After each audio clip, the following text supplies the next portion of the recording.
Bonjour à tous, nous allons conclure le Tanya d'aujourd'hui. Nous sommes le 16 Tevet 5781. Nous continuons le Perek 12.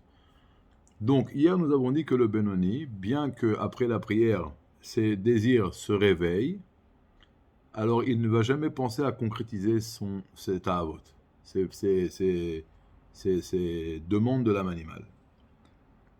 Alors, le Admoraken vient et dit, mais attention, il faut bien savoir que ce n'est pas du tout un tzaddik. Pourquoi du tout?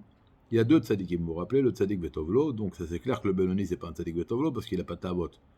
Mais qu'est-ce qu'on a dit sur le tzaddik Veralo? Qu'il a un Yetzirah, mais il est annulé à son âme divine. Alors on aurait pu penser, ok, le Benoni aussi, un âme animale, il a un Yetzirah, mais elle a annulé à l'âme divine. La preuve c'est que même qu'il veut faire des choses à l'âme animale, l'âme divine le domine et ne le laisse pas concrétiser ses désirs. Alors il faut savoir, non, même ça il n'est pas, même un tzaddik Veralo il n'est pas, parce que le tzaddik Veralo, l'annulation de son Yetzirah à son âme animale, à son âme divine, elle est de telle façon qu'il n'a pas un Yetzirah actif, il n'a pas de pulsions qui vont monter de son cœur au cerveau, contrairement au Benoni qui en a. Donc c'est pas un tzaddik. Pourquoi? Parce que, il faut savoir une chose, le Benoni qu'est-ce qu'il a? Quand il prie, il va, comme on l'a dit hier, il utilise le moment propice de la prière, et donc à ce moment-là, il va réflexionner sur la grandeur de Dieu, et la lumière de son âme divine va briller dans son cœur. Et quand la lumière de son âme divine va briller dans son cœur, eh ben, l'âme animale qui se trouve dans le cœur, dans le côté gauche, va complètement s'annuler à ce moment-là, elle va se mettre de côté, elle va s'endormir. Qu'est-ce qui se passe après la prière? Le moment propice qu'on a parlé auparavant, il est passé. On ferme le sidour. Au maximum, on va aller au Beth Midrash à prendre une Mishnah. Et après, on va prendre le bus, on va prendre la voiture, on va aller travailler. On va ouvrir le magasin.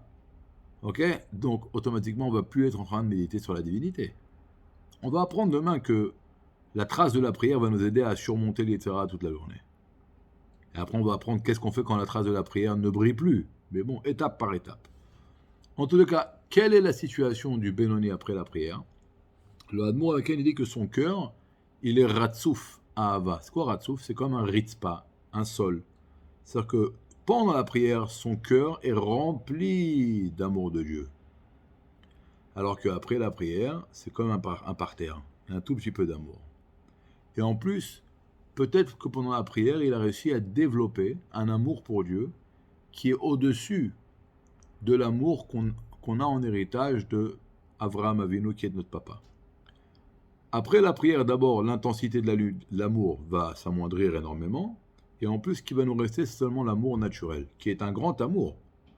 Alors, dans le Pérec 19 et 18, on va apprendre que même un homme qui est pas religieux, comme il a cet amour en lui dans son DNA, cet amour-là qu'on a reçu en héritage de Abraham Avinu, cet amour-là, il va lui servir. Si par exemple, on va lui dire, renie ton judaïsme, convertis-toi au catholisme, renie ta judaïcité, alors comme il a en lui cet amour caché qu'on a dans le DNA en héritage de Abraham Avinu, même un homme pas religieux, il sera prêt peut-être à donner sa vie pour Dieu. Ben, chez le Benoni, c'est extraordinaire. Il a également cet amour dans son DNA, tout le monde l'a. Mais chez lui, cet amour, elle brille de telle façon que chaque péché que le Yetzirah lui propose de faire, lui le traduit comme quoi? Renie ta judaïcité. Sépare-toi de Dieu. Parce que c'est quoi renier sa judaïcité? C'est se séparer d'Hachem. Eh bien, lui, le Benoni, il ressent comment chaque péché, c'est se séparer d'Hachem. Parce que c'est ça la vérité. Et donc, de la même façon qu'il ne va pas faire l'idolâtrie, il ne fera aucun péché. Mais il peut avoir un sentiment. Alors, maintenant, il y a deux sortes de ta'avot. Vous vous rappelez, on a parlé dans le Pérek 8 que quand on a des ta'avot dans la chose permise, alors ça, c'est le Yetzirah d'un juif. Et quand on a des désirs, des ta'avot dans les interdites, c'est quand même un Yetzirah de Goy. Maintenant, le fait d'avoir des ta'avot permises, c'est le corps, il est attiré par cela de façon naturelle. C'est comme ça qu'on a été créé, si on n'est pas un tzaddik. D'accord? Alors, le Benoni, il a réussi à affaiblir son âme animale, qu'elle ne peut plus avoir des ta'avot comme celle d'un goy. Ça veut dire quoi? Je vous donne un exemple. Nous, à notre niveau, par exemple, Kippour, on a faim. Ça, c'est normal, c'est pas grave. Mais personne, je pense, au milieu de Kippour, s'est dit une fois, bon, tu sais quoi, je vais monter à la maison 5 minutes, je vais manger un petit gâteau et je vais revenir. Faim, tu as faim. Le ventre il gragouille, ouais. Mais jamais tu te dis, je vais aller le faire. Ou un autre péché plus grave. Le fait qu'on est capable de faire ça sur d'autres péchés, c'est notre problème. On en parlera, on a dit plus tard. D'accord? Eh bien, le Benoni, chaque chose qui est interdite, la même façon que nous, on n'a jamais pensé à traduire, d'aller manger à Kippour, ben, pour lui, le Benoni, c'est tous les péchés, c'est pareil. C'est comme manger à Kippour. Faim, il a faim. Peut-être il en... Ah, c'est bien ça, c'est Tahava. Mais jamais il va se dire, ok, j'ai entendu qu'il y a un restaurant pas caché qui a ouvert, peut-être je vais y aller. Puis après, à la fin, il se courbe, il dit non, non, je vais pas aller. Il n'y a pas cette guerre. La guerre du Benoni, elle est essentiellement dans les Tahavot Mutarot, dans les Tahavot permises. Maintenant, est-ce qu'il va la faire ou pas? Il peut la faire, ça dépend. Il va la faire en se sanctifiant, comme on a dit, les Shem Shamaim. Ou alors non, il va arriver à la conclusion qu'il ne peut pas la faire, les Shem Shamaim, ou c'est pas le moment de le faire. Il ne va pas se sanctifier à ce moment-là, il ne va pas le faire. Mais c'est la guerre principale du Benoni, c'est c'est dans l'état avotéta. Alors, pendant la prière, puisque son cœur, il est rempli de lumière et un grand amour de Dieu, alors le Yetzirah, il dort. Alors, on a dit hier qu'il ressent comme le tzaddik, mais c'est pas vraiment un tzaddik, même au moment de la prière. C'est sûr que c'est pas comme un tzaddik. Je vous donne un exemple. Je veux aller acheter maintenant quelque chose dans un magasin. J'ai vu la publicité, je veux l'acheter. Quand j'arrive dans le magasin, je vois dans la vitrine une autre chose, le même style, par exemple un portable ou n'importe quoi, qui est beaucoup plus beau et il m'attire beaucoup plus que ce que j'avais prévu d'acheter. C'est ce qui va se passer à ce moment-là. Mon désir pour la chose que j'avais prévue va s'annuler et maintenant je veux la nouvelle. Et donc je vais dire au vendeur, je voudrais cet appareil-là, par exemple. Et il va me dire, non, celui-là il est juste en exposition, ce sera que dans 6 mois. Ah, alors qu'est-ce qui va se passer maintenant? Ben, tout d'un coup, mon envie pour le premier appareil que j'avais prévu va revenir. C'est pareil pour le Benoni. Au moment de la prière, il aime tellement Dieu que son attachement au monde matériel, il s'endort. Mais quand après la prière, l'amour s'amoindrit, donc il aime beaucoup moins, l'amour de Dieu est plus intense comme au moment de la prière, automatiquement, les ta'avot pour le monde reviennent. Mais il y a deux sortes de ta'ava. Les ta'avot mutarot, pas seulement qu'il a envie, il peut penser aussi à les faire, et à la fin il va se courber. Parce que même quand c'est permis, c'est pas bien. On a dit, il faut se sanctifier dans les choses permises.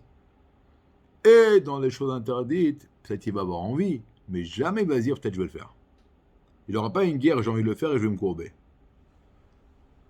Alors, comme on a dit auparavant, pourquoi chez lui c'est complètement exclu les choses interdites? Parce qu'il a réussi à annuler, affaiblir son âme animale, qu'elle n'aura plus de attirance pour des choses interdites, ce qui lui reste un Yetzirah de juif, ça c'est naturel, qu'il a des plaisirs et des pulsions pour des choses permises, mais comme il se sanctifie dans les choses permises, ou il ne les fera pas, ou il les fera comme il faut les faire, comme un juif doit les faire, les Shem Shamaim pour le nom de Dieu, et dans chaque chemin, connais-le, Akadosh Baruch Hu, comme c'est écrit.